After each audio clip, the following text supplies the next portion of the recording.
Hello and welcome to my channel. My name is Lynn and today I'm crafting with some items from the latest Spellbinders exclusive collection.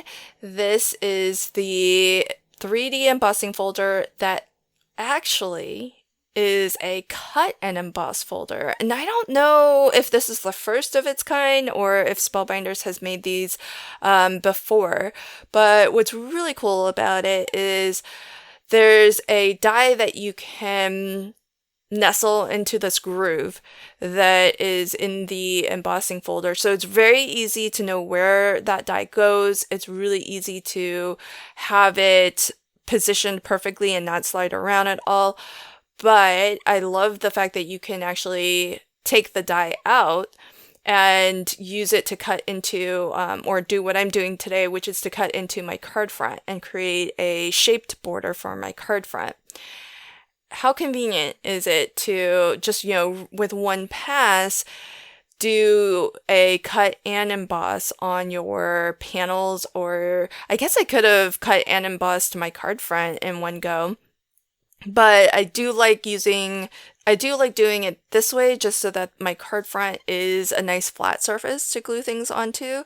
So I like this approach, and then just layering an embossed panel over top. I did emboss this into some iridescent mirror card, which I love. In general, I find that mirror cards, foil cardstock, they emboss so beautifully. It just never disappoints, and especially 3D embossing folders that have all of that dimension and all of the different sort of curves and everything really helps to bounce the light. And so I feel like it does enhance the design quite a bit. My card today is, I'm going to keep it to some traditional colors. So I'm going to stick to the reds and greens for the holidays. And after I finish this card, I'm going to actually show a second card, which is a bit of a bonus card that I made from the scraps left over after I finished this card. So I'll get a little bit of a 2-for-1 on this particular card. And it's interesting that I mentioned at the outset that this embossing folder is part of the Spellbinders exclusive collection, and that is that my understanding anyhow is that the Spellbinders exclusive collection will only be available through Spellbinders. As you're probably already aware, Spellbinders products are sold at a lot of different retailers, both online and brick and mortar. But I believe my understanding, if I have it right, and I could be wrong, but my understanding is that the Spellbinders exclusive products, as the name would suggest, are only going to be sold at Spellbinders. So if you are curious to check out the collection, I'll leave links to everything in the description box below. For this card, I also brought in some of the pattern paper, or one of the pattern papers from the October kit of the month, which I love. It's holiday themed, but what I really love about it is that there are some papers that are very traditional, your reds and greens of Christmas or of the holidays, but then there are also some very just wintry colors and your very non-traditional colors like your pinks and teals. So I love that there is that range, and this one I felt like matches really well. It's a really lovely little poinsettia print with some holly leaves. So that works out really, really lovely with the poinsettia and bells embossing folder that I'm using. So it sort of, brings a little bit of that floral theme, and as well, it kind of picks up a little bit on the green too. And I feel like whenever I use this much mirror card, I do like to try to surround it with some other cardstocks that are a bit more matte, just to give your eyes a little, spot to rest a little bit, because sometimes all of that shine may be a bit much. So having some contrast, I feel like really helps to bring focus to certain areas, but also, give your eyes other places to go. The other thing that I wanted to just dress this card up with a little bit is this really, really lovely metallic embroidery floss or embroidery thread. It's also available at Spellbinders, but it's DMC brand, and it's their Diamante embroidery thread, and it comes in lovely metallic colors. It's really thin, very delicate stuff. There's, I think, 2 different 4-packs that you can get on the Spellbinders website, and I have the holiday or the Christmas one, which is really lovely.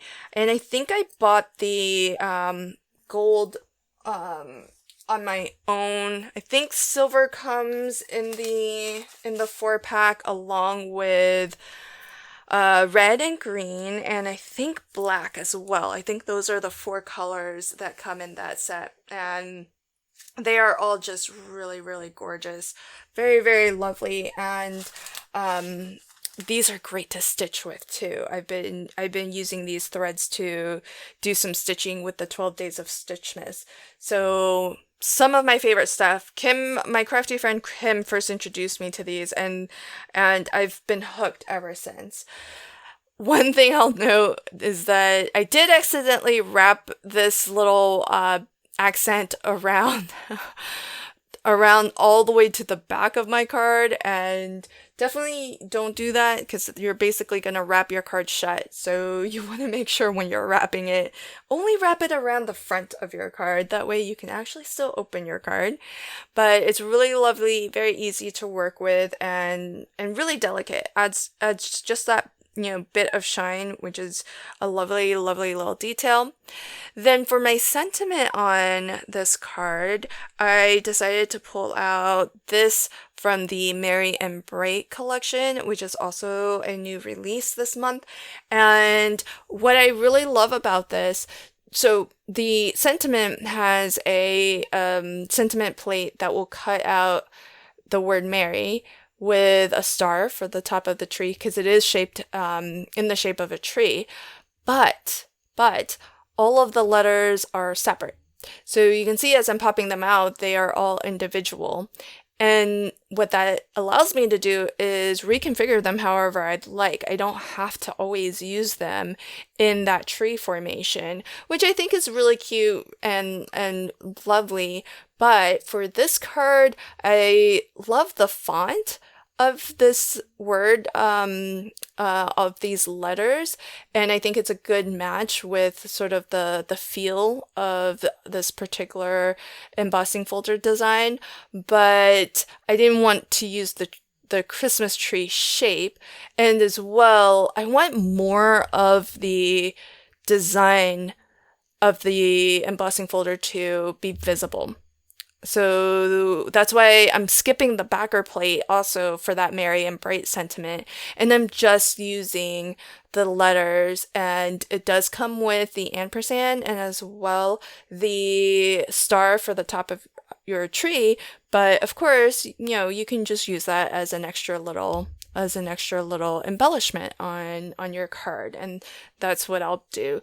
Now, one of the tricky things is I'm working with a mirror card that's mirrored on front and back, and I'm adhering it onto another mirror card. So these are 2 very slick surfaces, and you may notice these letters they just keep on floating around a little. That's a good thing and a bad thing. It's good if you need the wiggle room and the time to nudge things around a little bit to really get them where you want them.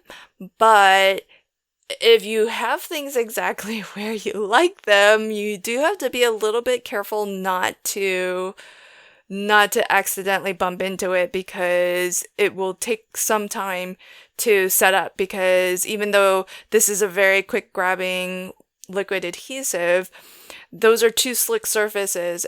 So it's going to take a little bit longer for it to kind of soak in and really set.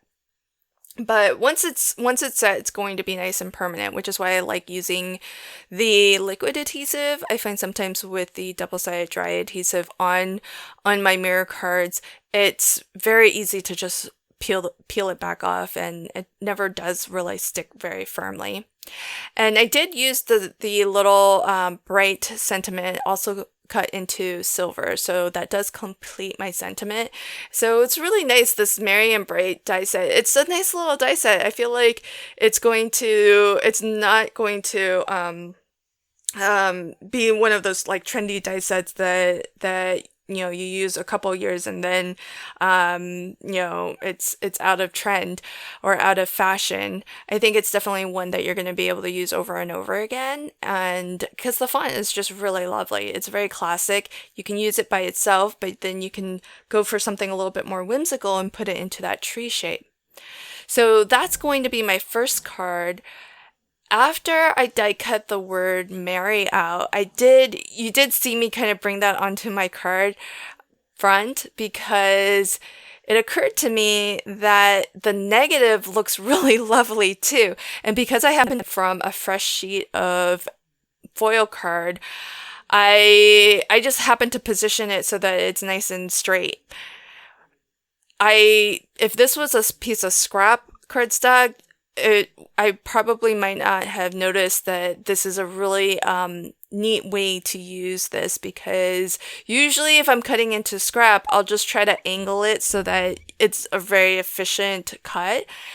But because I was just cutting into a fresh sheet, I just lined it up straight, and that allowed me the opportunity to cut out this nice square, or I think it's more rectangular than square.